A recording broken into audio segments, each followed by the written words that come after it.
Member সাহেব, আপনার সাথে আমার থাকতে কষ্ট হচ্ছে। আপনি রোজা রাখেন না, রোজা রমজানের দিনে খুব ঝামেলা হয়ে যাচ্ছে। আমি আপনার সাথে ঘুরতে পারবো না কোথাও। আরে পাগল, আমি একটা মেম্বার মানুষ। হ্যাঁ পরিবেশ মেনটেন করার লাগে অনেক কিছু করতে হয়। হ্যাঁ। চল যাই, সমস্যা নেই। আমার খুব কষ্ট হয়। আসসালামু আলাইকুম মেম্বার সাহেব। ওয়ালাইকুম আসসালাম। তাহলে কি বলছো তোমার খুঁজে দিছিলা?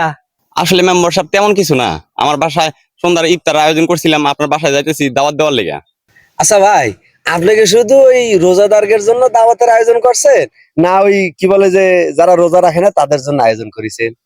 ভাই রোজার দিন রোজাদারের জন্য তো ইফতার আয়োজন করছি। আসলে ভাই হয়েছে কি, মেম্বার সাহেব জীবনে দেখিনি আমি কখনো সে রোজা রাখে। একথা আমি কারো বলবো না, কারো বুঝতেও দেবো না। হ্যাঁ, তো মেম্বারের সাথে যদি আমি যাই সমস্যা হবে না কোনো, আমি তো রোজা।